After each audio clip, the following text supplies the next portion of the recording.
Shalom saudara terkasih dalam Tuhan, perkenalkan nama saya Marisa, saya dari kelas 12 Akel 2. Kali ini saya akan membawakan renungan yang bertema mengenal kebaikan Tuhan.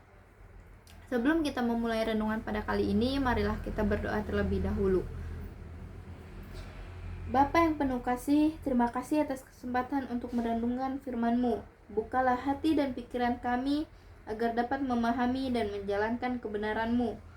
Roh Kudus, pimpinlah kami dalam setiap kata dan pemikiran kami.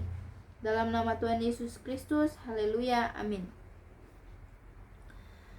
Pertama-tama mari kita buka ayat Roma pasal 8 ayat 28 yang berbunyi demikian. Kita tahu sekarang bahwa Allah turut bekerja dalam segala sesuatu untuk mendatangkan kebaikan bagi mereka yang mengasihi Dia, yaitu bagi mereka yang terpanggil sesuai dengan rencana Allah. Pertama-tama, kita sebagai remaja pasti sering mengalami berbagai tantangan di dalam hidup kita, baik di sekolah, di dalam keluarga, maupun di lingkungan pertemanan. Saat kita menghadapi masalah tersebut, mungkin kita bertanya, apakah Tuhan benar-benar baik? Mengapa saya dapat mengalami hal seperti ini? Melalui renungan kali ini, kita akan belajar mengenali kebaikan Tuhan dalam hidup kita. Kebaikannya tidak selalu terlihat dalam hal-hal besar yang spektakuler, tetapi seringkali hadir dalam hal-hal yang kecil yang kita alami setiap hari. Dari udara yang kita hirup, dari keluarga yang mengasihi kita, sehingga pertolongan Tuhan dalam situasi yang sulit. Contoh kejadian dalam Alkitab yang dapat kita baca, yang dapat kita lihat, yaitu kisahnya Yusuf. Salah satu kisah dalam Alkitab yang menunjukkan kebaikan Tuhan adalah kisah Yusuf dalam Kejadian 37-50.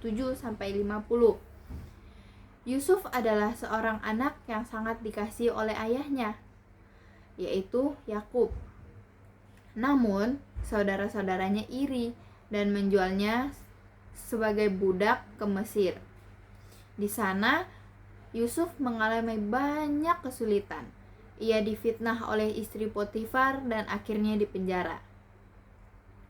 Bayangkan, betapa sulitnya situasi yang dihadapi Yusuf tersebut. Namun, ia tidak pernah berpikir bahwa Tuhan meninggalkannya. Dia tidak pernah berpikir bahwa Tuhan tidak ada untuknya. Tetapi, di balik semua penderitaannya itu, Tuhan selalu bekerja untuk dia. Suatu hari, karena hikmat yang Tuhan berikan, Yusuf berhasil menafsirkan mimpinya Firaun. Kemudian Firaun mengangkatnya menjadi penguasa kedua di Mesir. Ketika terjadi kelaparan, Yusuflah yang menyelamatkan banyak orang termasuk keluarganya sendiri. Akhirnya, Yusuf berkata kepada saudara-saudaranya yang tercatat dalam kitab Kejadian 50 ayat 20. Memang kamu telah mereka-rekakan yang jahat kepada aku, tetapi Allah telah mereka-rekakannya untuk kebaikan. Dari kisah ini, kita dapat melihat bahwa Yusuf mengalami banyak penderitaan, tetapi Tuhan selalu menyertainya dan mengubah semua yang buruk menjadi kebaikan.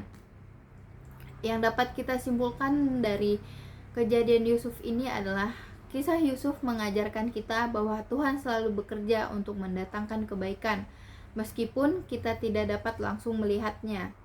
Contohnya seperti saat kita mengalami kegagalan, mungkin Tuhan sedang mempersiapkan sesuatu yang lebih baik.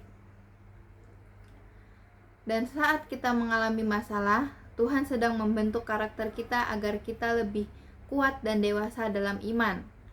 Bisa juga di saat kita merasa sendiri, Tuhan sebenarnya sedang berjalan bersama kita. Percayalah bahwa Tuhan selalu memiliki rencana terbaik, bahkan di tengah situasi sulit. Tuhan tetap baik dan setia. Pikirkan satu situasi dalam hidupmu di mana kamu mengalami kesulitan. Apakah kamu bisa melihat bagaimana Tuhan bekerja di dalamnya? Mari kita berdoa untuk mengakhiri renungan kali ini. Tuhan, terima kasih karena Engkau selalu baik dalam setiap situasi hidupku. Ajari aku untuk percaya kepadamu, bahkan ketika aku tidak memahami rencanamu. Bantu aku untuk selalu mengandalkan Engkau dan melihat kebaikan-Mu dalam setiap langkah hidupku. Terima kasih Tuhan, di dalam nama Tuhan Yesus Kristus. Haleluya. Amin. Terima kasih teman-teman telah mendengarkan renungan kali ini. Semoga renungan ini dapat menguatkanmu untuk terus percaya kepada kebaikan Tuhan.